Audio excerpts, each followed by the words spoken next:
Hello and welcome along to the 2025-26 Sports Direct Irish Premiership predictions and preview show. I'm joined as always by our resident voice of the people and Northern Irish correspondent Charlie Betts, who is a regular a couple of times a year at Ballymena, so knows more about this league than the rest of us, although we do enjoy watching it on the TV. We're going to run through the 12 teams in alphabetical order, have a little talk about how we think they're going to get on this season, and stick around to the end for the big table reveal, where me and Charlie will find out how similar or different our predictions are. If you've missed all the English ones for pre-season, they're up in the eye above.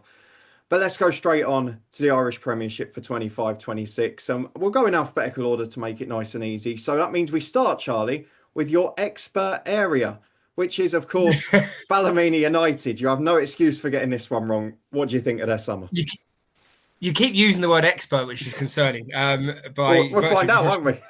Watching a few games, no, because the fixtures always seem to be the same that I go to. But yeah, anyway, I think it's used as a cliche a lot, but I think Ballymena are the ultimate Jekyll and Hyde of football, to be honest. There was times last year, I think they went 10 games unbeaten, and then they couldn't seem to buy a win post-Christmas, one of which I saw. So it was, it's a tough, they're a tough one to predict, to be honest, because the quality of players, and I know it's on paper, I get that, but Ben Kennedy, Dara O'Connor, they've just signed from Hamilton, who's, got Irish League pedigree, but it just seems a bit chaotic. I mean, I would say watching Ballymena in itself is a bit chaotic. Defensively, I do get a little bit concerned whenever I go.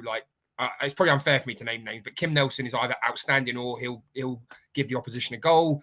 They've got a lot of experience like O'Donnell and Lafferty and Patrick McKelly and Carson, Success Odegan, big centre forward. It's just getting it to click.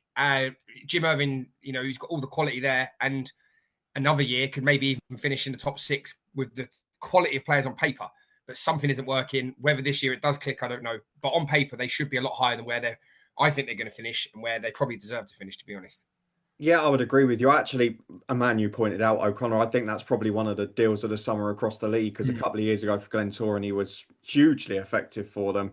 You mentioned Matt Clark at the back, and they did let in 54 goals last year, which is one of the worst records in the league, which won't surprise many. But there's a possibility the squad is slightly improved from last season, but consistency is the key word with them, isn't it? And it's often, well, a long way away, shall we say. But that's Ballymena. We'll find out where we've put them later. Let's move on, though, to the new boys to the Irish Premiership. And that, of course, is Bangor. How do we think that the newly promoted side will get on? It's always hard. The easy option is to say whoever comes up generally goes down. But unfortunately, and I'm sure it will maybe change, because there is a lot of talk about restructuring the way some of the IFA works and, in terms of professional models, semi-professional models and all of that. But a squad of that size, the financial backing that Bangor have got, I just can't see it. I mean, the teams who have come up and then stayed up, like Portadown, have had quite a bit of clout behind them financially and things. And I think that's what you need. And they just haven't got that. Gareth Dean, the goalkeeper, I've seen him quite a few times. He played for Coleraine and teams like that. But they're just a bit of an unknown, really. I can't see anything apart from an unfortunately generally negative season for them. But, they might surprise us. I doubt it, because I think they just haven't got the money. They haven't got the squad size, and unfortunately haven't got the quality to probably stay up, personally. Yeah, I mean, as we sort of saw last season, it is very difficult for the promoted side. You mentioned the couple of experienced signings from Glenavon, the goalkeeper Gareth Dean being one of them, which Glenavon didn't have a great season last season anyway. So you're not talking about players who were competing at the top end of the division. I mean, even I was looking at their pre-season earlier, they've had a couple of pretty heavy defeats against sides in the division below, lost 3 to Hearts the other week. So that isn't a good sign going into this level. It's a stronger league at the top end than it probably has been in recent seasons overall. Maybe the top 2 aren't quite as strong, but the top 6 or 7 overall, there are a lot more stronger competitive teams. And as you say, it's very hard to predict any promoted side to stay up, and it's going to be difficult with Bangor as well, I think. Yeah. Let's move into the Seas, which takes up the rest of the first half of the division. And we'll start with a side that, well, by my book, we're a little bit fortunate last season that the newly promoted side was so poor, because it was an 11th place finish for Carrick Rangers. Yeah, although I've got to be honest, you had Stephen Baxter coming in halfway through the year, one of the most experienced and knowledgeable people in the game, has been around for years and years and years, obviously won everything, literally everything with Crusaders. So maybe now he's had a pre-season, he had a whole summer. I mean, I will say signing-wise, Albert Watson's gone. So that's the sort of players they're getting rid of. And, nothing against him, but 39-year-old centre-half, he was starting every week. Like, you're going to be down in 11th if that's where you're going. But to Stephen Baxter's credit, he's moved out those sort of players, brought in Jimmy Calica, who admittedly is in his early 30s, but very experienced, won a lot with Crusaders. I just think it's a good clear out. He's left with a rough diamond that just needs to be sort of worked out, really. So he's still got some good players. Paul Heatley, Shannon Clucas, Ryan Wade they've signed, who I saw score lots of goals for Ballymena. So Adam Leckie as well, another former Crusaders player. So he's got rid of maybe some deadwood and brought in some quality. The only argument might be some of those are a bit leggy. Some of those lads are a bit older. Is when you get to the dog days of December, January, are they still going to be producing? But I feel like I got rid of some of the deadwood and brought in some better quality to replace it, basically. Yeah, I think you hit the nail on the head. They were really fortunate last season. It was a poor points total. They only scored 32 goals, which was the league worst. And when we're talking about a side who were relegated very comfortably, to be scoring less goals than that is a big concern. Ultimately, they were very comfortable in the playoffs, so they did turn up for the big game when it mattered. They were incredibly comfortable in that tie.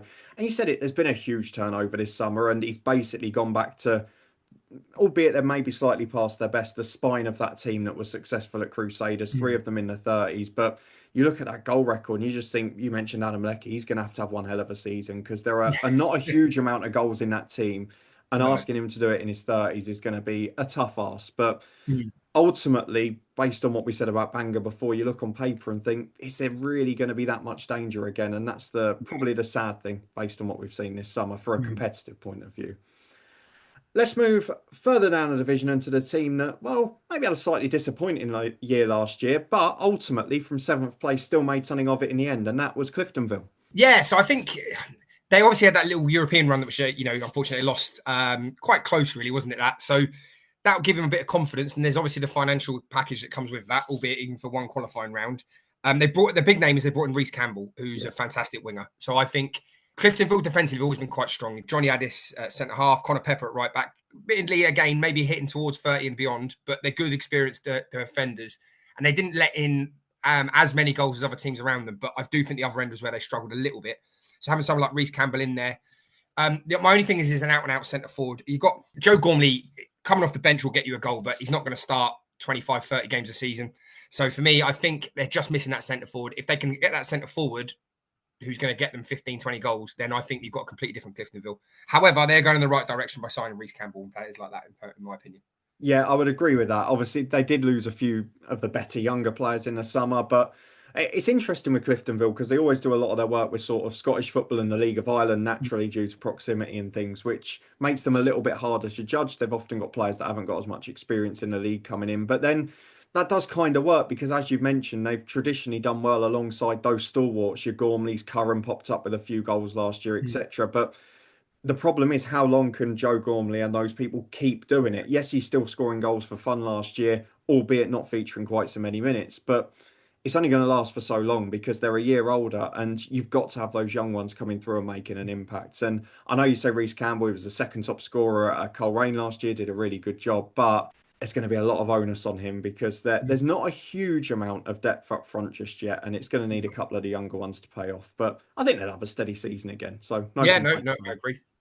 Let's move on to the team that have probably made the most shockwaves in terms of transfer news this summer, many of it pre-agreed from before the season finish, and that obviously is Coleraine, who many of their pre-agreed signings were before the managerial team changed. Yeah, this is a mental one in the sense that they've gone full-time now, which, as you've seen with other clubs, not just in Northern Ireland, England, there is that transition period. But I think initially when you go full-time, you lose some of the players who want to stay part-time for, whatever reason.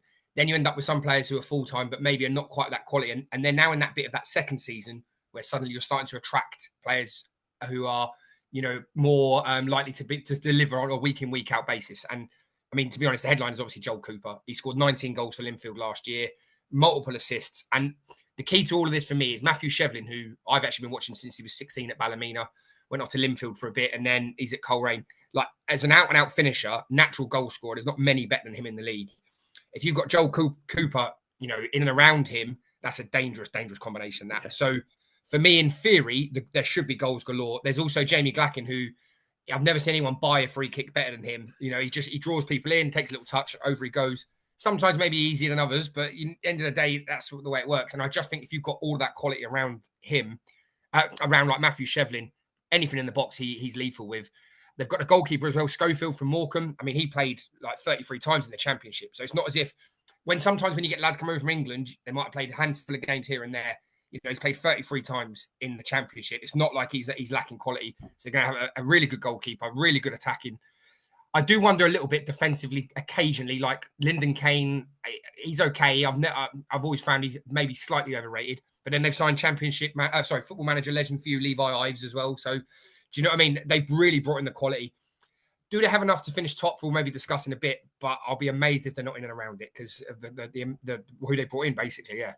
Yeah, I kind of see it as maybe, as you say, the stepping stone year. It's kind of a 2-year job to get them to the top, isn't it? Given that a lot of these players coming in have signed multi-year deals, you can see that they're trying to build it. And perhaps, obviously, the rest this year with so many coming in, it is going to be a bit of a gelling process. It's going to take a little bit of time. Obviously, the managerial team changed during last season after some of the deals were agreed, but there's no denying that on paper they've had the best summer of any club in the division. The players they're bringing in, you mentioned Cooper, who was obviously absolutely sensational last year. They've got the Golden Boot winner there in Shevlin already. I know you mentioned Reece Campbell's gone, but the wingers they're bringing in, both from Linfield, are going to be huge quality on the ball for them. So add that to the mix of EFL experience, Scottish campaigners. You've got a very strong side there. And if they're not challenging this year, where they should be improving, you would imagine it's not going to be a long time if they keep adding players of that quality. So probably halfway towards a title push from where they were, but a very good summer for them nonetheless. Just got to do the job on the pitch now. And that leaves us on to the next one, which of course rounds off the first half of this prediction, or preview, sorry, which is Crusaders. What do you make of their summer? It's been an interesting one. They haven't signed a single player over the age of 25. They've, as we discussed earlier with Carrick, offloaded a lot of players who are over 32. So I think you can see what direction they're going in. I suppose the issue with that is maybe the gelling of a lot of youngsters, how quick that happens. I feel like they've maybe lost a bit too much experience. They've signed, Thorndike from Glentoran and things like that. So he's not a bad player, but I do think it's a bit too much too soon for a lot of those young lads who've come in. Yeah, I've got Jordan Owens up front, but he's similar to maybe Joe Gormley, Adam Leckie was speaking about earlier. He's not going to start 30 games a season. He's 6 foot whatever. He's going to be a big nuisance, but you're going to bring him off the bench. So it'll be a steady season for him. I think it is similar to that sort of transition, but I think there's a lot of young lads coming in. However, next year, once they've maybe bedded in, if they can hold on to a lot of them, then maybe, that might be a better season for them. Yeah, I mean, I promise we haven't looked at each other's notes before this, but I've basically written the same thing, to be honest with you. I just put it in big block capitals. It's a transitional year because that they've gone for younger players they've attacked the Scottish market in particular this summer, something they've really looked at doing. Several young players from across the SPFL at all different levels. And like you mentioned, it's a bit of a gamble getting rid of so many of the older boys at the same time because you've got those youngsters coming in. It would be nice to have a little bit more experience in the spine, but perhaps that's what they felt was necessary, which would be a surprise after last season. The other concern for me was they lost Offord in January, who was on loan and then went off to Linfield, and he never really replaced his goals the second half of the year, not with one player. So probably out of those 2 young Scottish strikers they brought in, they're going to need one to hit the ground running to be anything like the threat they were last year. And given that battle for the sort of bottom places of the top half is so tight, it could be the difference whether one of them hits form or not. Let's go into the second half, and probably one of the overachievers of last year, I think it would be fair to say, had a great season and probably the best since we started doing a podcast altogether, is Dungannon Swifts. Yeah, to be honest, in a sense, obviously everyone was surprised. I do get that. But Rodney Macquarie, apart from that brief stint at Glentoran, which, to be honest, Glentoran seems to have, and it's not in a negative way, but a lot of managers have gone to Glentoran who are good managers and it hasn't worked out for them. I think there's, when we talk about it a bit, there's something a bit deeper there. But he is a very, very good coach. He's a very good manager. And I think what will do them favours is they've not really had loads of movement in their transfer market. And actually just that consistency. And that was proven, even they played the Charity Shield recently, held their own against Linfield, so I don't think it was a one season wonder. I think, you've got good experience, obviously, Gail Bigger Romana, sorry. He's now captain. I do think that they're a very astute side. They're very good at what they do. They're very athletic. They move the ball very quickly. And I think in the Irish League, that's quite an interesting dynamic when you can come against some of the more physical, more direct sides. But I think they're coached really well to deal with that. But they have brought in, Sean McAllister, who came in he was at Marine and then he went to Everton for a little while and things like that. Bit of quality, but I don't think they're going to have enough to maybe break where they were. I think their ceiling probably was last season, but it was a hell of a ceiling to have for a club like Dungannon, in that sense. So, yeah. Yeah, absolutely. I mean, obviously, they really competed in Europe as well. They had a great result in the first leg, and then unfortunately, ill discipline cost them a little in the second. But it's kind of what you mentioned. They've not done a lot of business. The players they've bought in are good. They've only really lost one key player, albeit is the top scorer, but they've still got quality in and around the attacking area of the team. Like you mentioned, the other big news was keeping hold of Gail Bigger-Romana on another couple of years of a deal, and he was crucial in their midfield last year. And after probably a bit of a move around Northern Ireland, has found himself a comfortable home there as well. But replacing those goals is still going to be a little bit difficult. And I know Andrew Mitchell popped up with a few up there, but he's another one that's just edging the wrong side of 30. And it seems that a lot of those, we've mentioned it in English football as well, haven't we? A lot of those traditional strikers who put the ball in the net, it's a bit of a dying art. And there's not really many of the young ones left. So it's who's going to come in and fill the void at some of these clubs. And whether or not Andrew Mitchell can do it over a whole season at 31, it's going to be a difficult ask, particularly as you mentioned, given the way that Dungannon play, because it is at a higher tempo than a lot of the other sides in the division.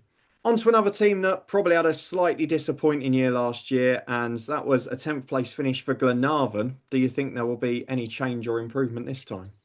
Well, it's hard. If you believe the rumour mill, I think it's getting even worse. So, in terms of Glenavon, I think it sounds like there's something happening behind the scenes, because literally after a game at the weekend, two players are then asked to be transferred listed. One being Matthew Snoddy, who was by far and away head and shoulders their best player last season. And I think, Mark Byrne was the other one. Sorry. So something's going on there. And through our experience of watching football enough, normally when you get things like that happening, doesn't necessarily matter about the quality of the squad. If it's not harmonious, that it's very hard to be successful in those situations. So for me, their pre-season not gone particularly well. They got thumped by Harland and Wolf Welders from the league below at the weekend. Not really signed anyone for me of any quality, of any real sort of someone who's going to grab them and drag them up from where they were in 10th last year. And as I say, they were very lucky that maybe Carrick was so woeful up until Stephen Baxter come in. It seems like there's a lot of unrest. For me, it's a big turnover of players out, not many coming in. Unrest in the camp, it's a recipe for disaster personally, but yeah. Yeah, I would agree to an extent. Even taking aside the quality of the squad and whatever, despite the fact they've maybe not added headline names, it's a huge turnover of players again, and it's something that's becoming a bit of a pattern there. A lot of older players have moved on. Yes, it brings down the average age of the squad, but does it then lead to issues within the camp, as we're seeing now?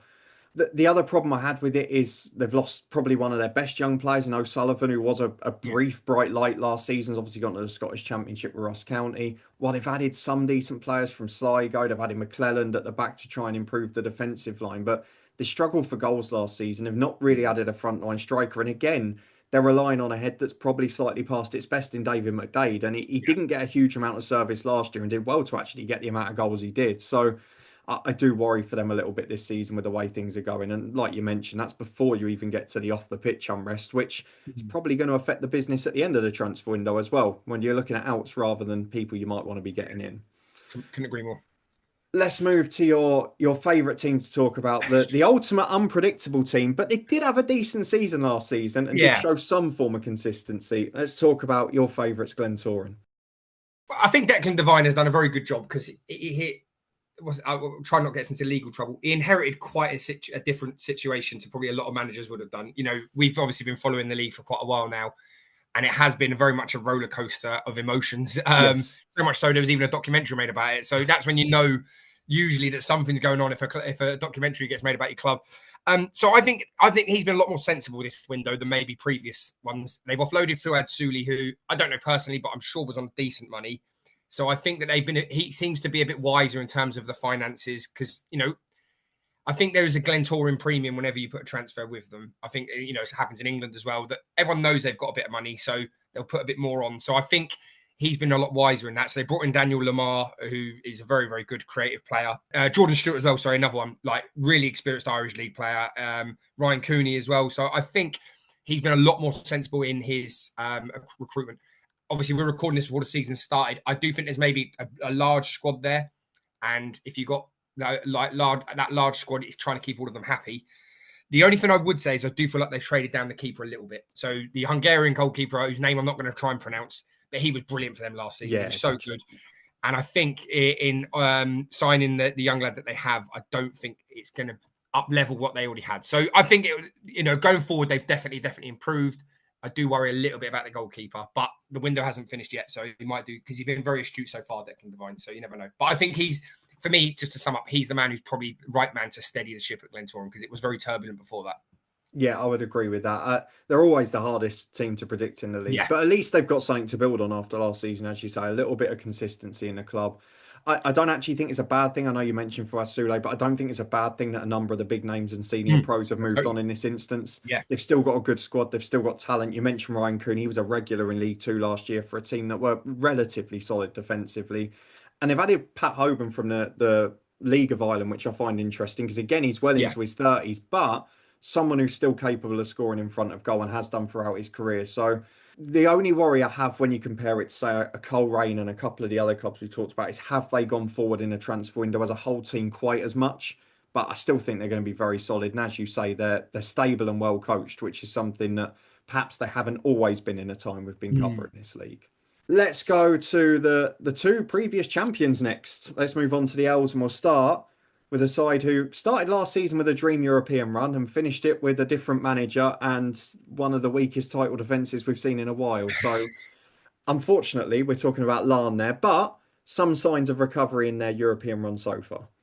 Yeah, definitely. Although I still think it'll be the similar issue to last year of balancing league and Europe. It very much hinges. Obviously, they play the next round of qualifiers very soon, as at time of recording. So whether they make it through, I mean, if they did make the group stage, which again, for the league is incredible. For Larne, obviously, it's amazing, but I do think that was their main undoing. I take away the whole circus with the manager and all of that, but just trying to balance the two of the league and your adventures in Europe. However, the whole saga with the manager of Rooney, and did he have the license? Did he not have the license? Hopefully that's now put to bed, but they do need to have a steady start early, because I think what killed them last season was Linfield were 15 points ahead by the end of October, and I think that's such a big ground to make up. So Larne have to start quickly, albeit that is difficult because, as you know, that's when a lot of the European fixtures are. So there is that balance. I think in terms of recruitment wise, they brought in Dan Bent from Gibraltar. Now, I know nothing about him. Obviously, the manager worked in Gibraltar, so you're assuming that you trust in his recruitment, from there. He spent a lot of years there. Do think a little bit. So up front, they brought in a young lad from Kobe Moore from Aston Villa. He's barely played any first-team football, so it feels like it's just more to fill out the squad. Will it probably be similar to last year? Maybe, but maybe that might work. That might be enough, depending on how Coleraine get on, for them to be in this sort of fight for the title. I was expecting a little bit more in terms of a big marquee, big name sort of signing, not because of the money, but I just feel like they lack that to balance both league and other stuff. So for me, I was slightly disappointed at their window, but having said that, in terms of the pressure's off them now because they're not the ones who are defending champions. So that might actually release a little bit. I don't know. Yeah, I do kind of feel for them for being in the group stages last year, because the way the Irish League scheduled, it's so heavy already over the festive period, over December and January. And you mentioned that lead Linfield have, but they were sort of 4, 5, 6 league games behind, and there's nowhere to really put them. And then you end up with this huge back end of the season. So it's something that's going to have to be looked at in the restructuring for these Irish Prem sides to be able to get to the group stages and compete moving forward. And I know we're not going to get into the debate tonight about winter to winter, summer to summer, and all that sort of stuff, because we'll be here all night. But it's something in terms of the way it's structured. At least the fixture scheduling has got to be looked at, because it really didn't give Larne a chance last year. And when you do get a side into the European group stages, you want them to be able to build on it in a nation like this, because it's so important financially for Northern Ireland to have that and to have someone building a coefficient. But as you mentioned, because it went pretty poorly because of the situation with a manager, they've not been able to really invest on the pitch in a way that they probably even had previous to getting into Europe.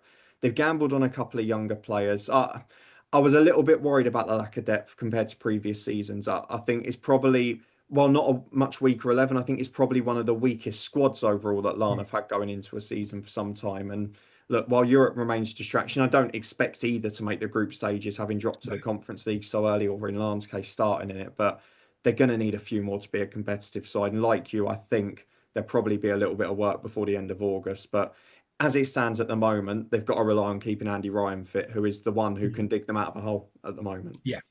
Let's move on to last season's champions, because look, did a great job with David Healy, who's now brought up 10 years in charge remarkably, and took the title back off Larne, taking advantage of that European situation. They had a disappointment in the All-Ireland qualifying tie in the Champions League. They've dropped to the Conference League where they're still currently involved, but again, like Lana, tough ask to make the group stage.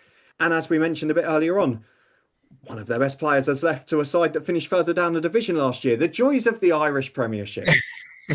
It sort of unfortunately is probably the way it works. You know, you don't want to cast dispersions, but maybe the money situation with some clubs compared to others.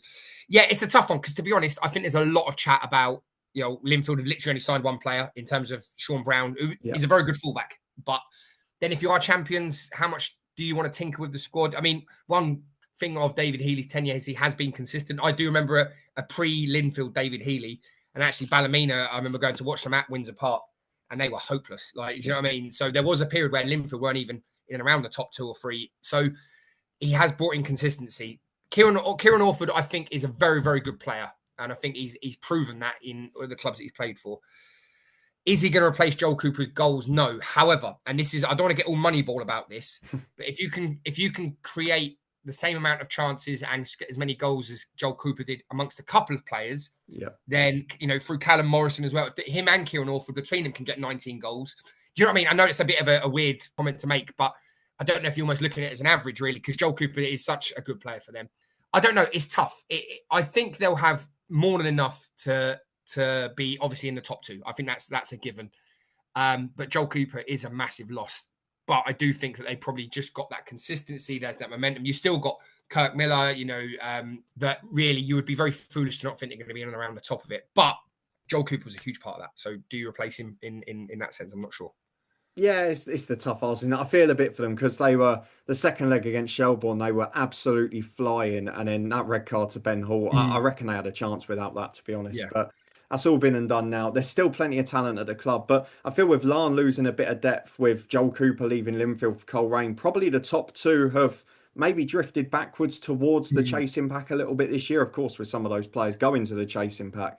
So it probably leads to a more competitive season and title race overall. But I still think, particularly having got through another European round now, we'll probably see Linfield add 1 or 2 more, maybe loan players, youngsters later in the window, just to give them a bit more of a push. But I don't think it's going to be the same formality as it was last year. Certainly not a 20-odd point victory. And the final team is one that, by circumstance, did pretty well last year. Let's talk about Portadown before we give you our 1 to 12 table. Yeah, it's a bit of a strange one, Portadown, really. They, in a good way, they've just sort of been consistent. They've just been around there. They got promoted. And, you know, I don't remember the days gone by, but there was a time when Portadown were up the top. You know, they won the league, you know, in the 90s and stuff like that. So the expectation you would expect to be high, but actually they've then been, you know, unfortunately relegated. And there was a lot of off the pitch sort of stuff that went on, which is not, you know, it's quite unsavoury in terms of money and things like that. So I think the fans will probably be just quite happy that it's middle of the road, Portadown, you know, probably not going to get in the top half, definitely not going to get relegated. And you probably take that for a few seasons. They've obviously got Shane McCartan, who's now definitely the wrong side of 30, but he still has got a bit of quality. I mean, even last season, there was a couple of times where he just ripped one off from about 25 yards and it would just fly in the top corner. Probably hasn't got the same industrious nature that he maybe had 10 years before that, but there is still that quality there. They've signed Tulloch from Shelbourne as well. And I do think the Irish League and the League of Ireland, there we go, it's always confusing, isn't it? That sort of, there's a lot more transition, probably what they used to be, because I think the standard is starting to catch up. Not saying it was taken over, as you know, it's probably shown in the Champions League qualifier, but I think the gap between the 2 leagues isn't as much. So there is a lot more transition. So I think he's a very good signing. And I think they've probably done well to get rid of some lads who are maybe a bit the wrong side of 35 now. So Ross Redmond, who very, very good fullback, but you know, he's definitely probably over the hill, for the want of a better phrase. And then Paul McElroy as well up front, who was a good centre forward again, but just he's not going to get you any goals. Probably haven't brought in much more, but I don't know if they needed to. I think for them it was more about trimming off and then maybe build on this year, and then next year maybe then try and push and recruit a few more youngsters. So yeah, just fairly consistent, to be fair. Yeah, I completely agree with that. The one thing I highlighted, they're slowly building, they're slowly improving, and that's what they needed, a period of stability in the top tier. And the man I mentioned was Ryan Tulloch as well. I know he's had a tough time. He's not really found a home in recent years, but I watched him a couple of times when he was younger out on loan in EFL and things. There's one hell of a player in there. If someone can unlock it, if someone can find it, and he can get the environment to succeed, there is a proper player in there. But he's still young enough to do it, but you have to question, there's 2 or 3 clubs where he hasn't now. Will this be the one? I think, like you said, Portsdown, it'd be another steady season. I don't expect them to go flying up the division, but equally, they're safe, they're comfortable, and given what's happened in the last sort of decade to 15 years of their history, that's not a bad thing whatsoever. Right, let's very quickly run through the tables we've both gone for this year from 1 to 12. We'll put them up on the screen as they appear now. Charlie, any standouts from your table? What are your surprises of the season? Okay, so for me, I think Linfield will win the league, but I don't think, as you alluded to, I don't think it'll be by the 22-point margin, whatever it was.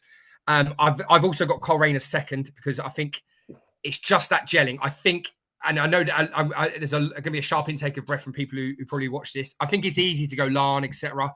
But I just think the gap's been closed. I think the quality that Coleraine have signed, and my only thing is I think the reason they won't win the league this year is I think it'll take a little while just to get them up and running properly. And I think at that beginning of the season is so pivotal when it comes to winning the league.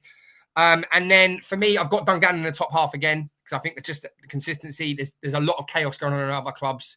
And I just think they'll be middle of the road, and that's where you probably need to be to get in that top six. Carrick, I've actually got finishing above, just below Ballymena in ninth. I think Carrick actually will do a lot better than last year, as we spoke about earlier. And probably the big shock that everyone I'll probably get pelters for in the comments is I've actually got Glenarvan in that playoff spot in 11th because I just think there's so much chaos off the pitch. We spoke about it a lot. That always is a recipe for disaster. So, yeah. Yeah, well, we've got quite a lot of agreement now. I've gone for Linfield as champions just again, but I think it'll be a lot tighter at the top. I do think Larne will still sneak second from Coleraine, but I think probably if we come back this time next year, we might be talking about a very different picture if it's added in. But I think that top three, maybe even four, if Glentoran can stay consistent, might be relatively close this year. I've also snuck Dungannon in the top half again. I know it's not maybe going to be the height of last season, but I've snuck them in the top half just above Crusaders, who I've got them to drop into 7th place. I've not gone for Carrick to finish as high as 11, as high as 9th, sorry. But I did have a very tough time deciding between them and Glenarvan because, like you, I think there's a risk Glenarvan end up in 11th this year. I think it's going to be very tight between the two of them, and I've gone for Glenarvan just to sneak into 11th as well. So good news for you. We'll both be getting pelters, not just you. Those are our Irish Premiership predictions. Oh, sorry, Sports Direct Premiership predictions for the 25-26 season. Let us know down in the comments what you think of them. Give us your table. Let us know how you think your side will get on this year and who's going to be the busiest between now and the end of the summer transfer window. Thank you to Charlie Betts for joining us as always. If you did enjoy this one, chuck a thumbs up on it. Subscribe to stay up to date with everything. Don't forget you can check out all of our English League previews up in the eye above. And there's plenty more to come. And don't forget to check out Charlie's spate of interviews over the years with several key figures from the Northern Irish game. Thank you very much for watching. We appreciate you being here. Follow us on all the socials and we'll see you again next time.